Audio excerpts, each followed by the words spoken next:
Cut Nyak Dien lahir pada 1848 dari keluarga kalangan bangsawan yang taat beragama.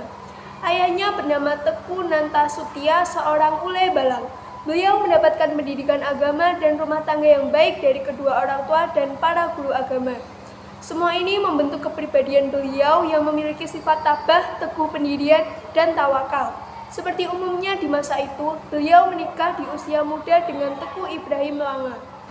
Mereka dikaruniai seorang anak laki-laki. Ketika Perang Aceh meletus pada tahun 1873, Teku Ibrahim turut aktif di garis depan.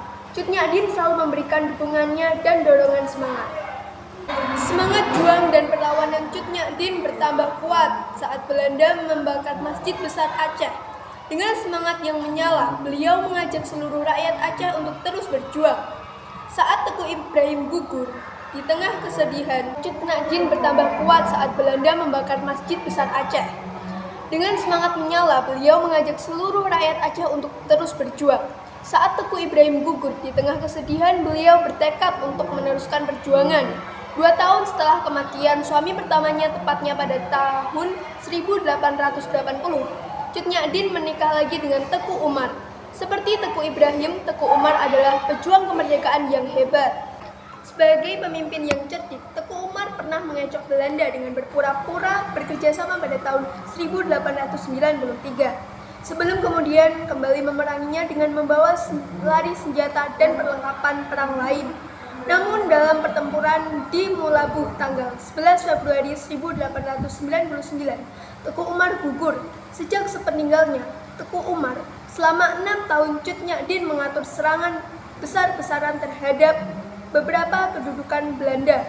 Seluruh barang berharga yang masih dimilikinya dikorbankan untuk biaya perang. Meski tanpa dukungan dari seorang suami, perjuangannya tidak pernah surut. Perlawanan yang dilakukan secara gerilya ini dirasakan Belanda sangat mengganggu, bahkan membahayakan penduduk mereka di tanah Aceh sehingga pasukan Belanda selalu berusaha menangkapnya. Namun, kehidupan yang berat di hutan dan usia yang menua membuat kesehatan perempuan pemberani ini mulai menurun. Ditambah lagi jumlah pasukan yang terus berkurang akibat serangan Belanda. Meski demikian, ketika Panglaut Ali, tangan kanan sekaligus panglimanya, menawarkan untuk menyerah, beliau sangat marah. Akhirnya, Panglaut Ali yang tak sampai hati melihat penderitaan Cut Nyak Dien terpaksa berkhianat. Ia melaporkan persembunyian Cut Nyak Dien dengan beberapa syarat, di antaranya jangan melakukan kekerasan dan harus menghormatinya. Begitu teguhnya pendirian Cut Nyak Dien, bahkan ketika sudah terkepung dan hendak ditangkap dalam kondisi rabun pun masih mencabut rencong dan berusaha melawan pasukan Belanda. Pasukan Belanda yang begitu banyak akhirnya berhasil menangkap tangannya. Beliau marah besar, marah luar biasa kepada Panglaut Ali.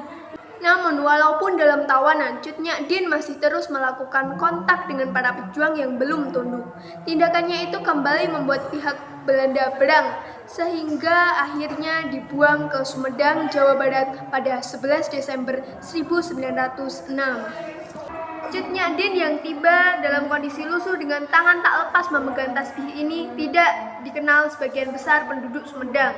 Beliau dititipkan kepada Bupati Sumedang Pangeran Arya Suryatmaja bersama 2 tawanan lain, salah seorang bekas panglima perangnya yang berusia sekitar 50 tahun dan kemenakan beliau yang berusia 15 tahun. Melihat perempuan yang amat taat beragama itu, Pangeran Arya tidak menempatkannya di penjara, tetapi di rumah Haji Ilyas, seorang tokoh agama di belakang Masjid Besar Sumedang. Perilaku beliau yang taat beragama dan menolak semua pemberian Belanda menimbulkan rasa hormat dan simpati banyak orang yang kemudian mengunjungi dan membawakan pakaian atau makanan. Cut Nyak Dien, perempuan pejuang pemberani ini, meninggal pada 6 November 1908. Beliau dimakamkan secara hormat di Gunung Puyuh, sebuah komplek pemakaman para bangsawan Sumedang, tak jauh dari pusat kota. Sampai wafatnya, masyarakat Sumedang belum tahu siapa beliau, bahkan hingga Indonesia merdeka. Makam beliau dapat dikenali setelah dilakukan penelitian berdasarkan data dari pemerintah Belanda.